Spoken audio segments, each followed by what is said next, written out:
ప్రపంచవ్యాప్తంగా 2 కోట్ల మంది క్యాన్సర్ బారిన పడ్డారని 2022 గణాంకాలు తెలిపాయి. 2050 నాటికి 35 కోట్లకు చేరొచ్చు. మన దేశంలో సుమారు 15 లక్షల క్యాన్సర్ పేషెంట్స్ ఉన్నారు. ప్రతి 1,00,000 మందిలో 100 మంది క్యాన్సర్ బారిన పడే అవకాశం ఉంది. మహిళల్లో ప్రతి 8 మందిలో ఒకరికి క్యాన్సర్ వచ్చే అవకాశం ఉందని ప్రపంచ ఆరోగ్య సంస్థ వెల్లడించింది. క్యాన్సర్ పై పూర్తి అవగాహన అందించి క్యాన్సర్ నుంచి తెలుగు ప్రజలను కాపాడే ప్రయత్నం చేస్తోంది సుమన్ టీవీ. మీ మోకాళ్ళ నొప్పులకు ఎటువంటి సర్జరీ లేకుండా ఎపియాన్ పెయిన్ క్లినిక్ అందిస్తున్న అత్యాధునిక చికిత్స.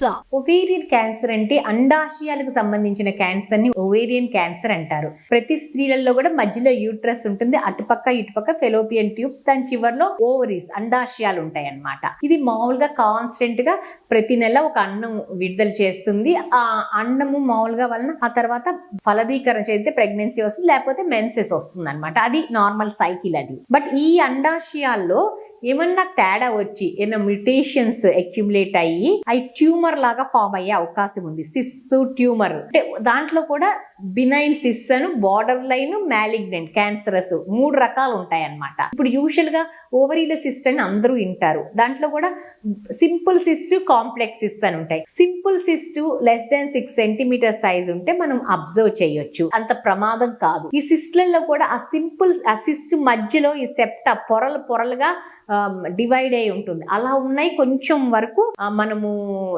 జాగ్రత్తగా ఉండాలి. అలాంటి ఉన్న వాటికి సర్జరీ, కాంప్లెక్స్ సిస్ అంటాం వాటిని, అలాంటి వాటికి సర్జరీ అనేది అవసరం పడుతుంది. మిగతా ఏంటంటే సాలిడ్ ట్యూమర్స్ ఉంటాయి అన్నమాట ఓవరీలో. అలా సాలిడ్ ట్యూమర్స్ ఉన్నప్పుడు చాలా వరకు ఆ సాలిడ్ ట్యూమర్స్ లో కూడా కొన్ని సిస్టెడినోమాస్ అని బినైన్ ఉండొచ్చు, బార్డర్ లైన్ ఉండొచ్చు, క్యాన్సరస్ మ్యాలిగ్నెంట్ ఉండొచ్చు అనమాట. ఇప్పుడు యూజువల్ గా బినైన్ కానీ బార్డర్ లైన్ కానీ ఉంటే అంత ప్రమాదం కాదు, వేరే చోటకి సోకే అవకాశం ఉండదు. బట్ మ్యాలిగ్నెంట్ క్యాన్సరస్ గ్రోత్ మాత్రం కొంచెం చాలా ప్రమాదం ఓవరీలో. ఎందుకంటే చాలా వరకు సిమ్టమ్స్ అనేది చాలా సటిల్ గా ఉంటాయి. చాలా వరకు స్త్రీలు డైలీ యాక్టివిటీస్ లో ఇగ్నోర్ చేస్తారనమాట. అంటే దాని లక్షణాలు ఎలా ఉంటాయంటే సరిగ్గా అన్నం అరగనట్టు ఉంటాము, కొంచెం తిన్నా గానీ పొట్ట ఫుల్ గా ఉన్నట్టు ఉంటాము, మలమూత్ర విసర్జనలో తేడా ఉంటాము, అంటే ఫ్రీక్వెంట్ గా యూరిన్ కి వెళ్లాల్సి వస్తుంది. ఎందుకంటే పెద్ద గడ్డ ఉంది అనుకోండి, అది గడ్డ మధ్యలో బట్ యూజువల్ గా ఓవరీస్ యూట్రస్ ఏంటంటే ఈ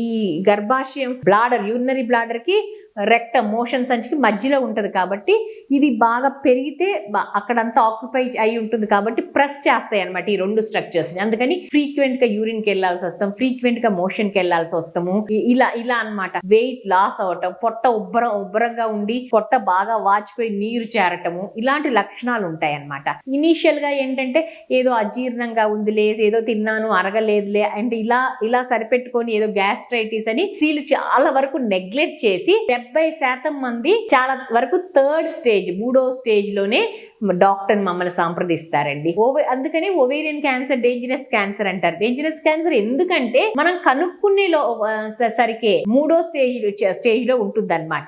అది కూడా ఫస్ట్ స్టేజ్ లో కనుక్కుంటే దాని క్యూర్ రేట్స్ కూడా more than 90-95% ఉంటాయి. సో ఎందుకంటే ఎలాంటి చిన్న సిమ్టమ్స్ ఉన్నా కూడా స్త్రీలు అశ్రద్ధ చేయకుండా ఒక్కసారి డాక్టర్ని సంప్రదించి చిన్న అల్ట్రాసౌండ్ చేయించుకుంటే, అబ్డామినల్ అల్ట్రాసౌండ్ చేయించుకుంటే ఎలాంటి అది ఏం అండాశయాలు బాగున్నాయా, దాంట్లో ఏమైనా సిస్ట్లు ఉన్నాయా, దాంట్లో ఏమన్నా ఈ సిమ్టమ్స్ కారణం ఏంటి, దాంట్లో ఏమైనా ట్యూమర్స్ ఉన్నాయా అనేది తెలుస్తుంది అనమాట. దాన్ని ఫర్దర్ గా ట్యూమర్ మార్కర్స్ అయి చేసి ఫర్దర్ ఇవాల్యుయేట్ చేసుకోవచ్చు. సో ఇలాంటి సిమ్టమ్స్ ఉన్నా కానీ మీరు అశ్రద్ధ చేయకుండా వెంటనే డాక్టర్ని సంప్రదించి దాన్ని నిర్ధారించుకోవటం అనేది చాలా అవసరం.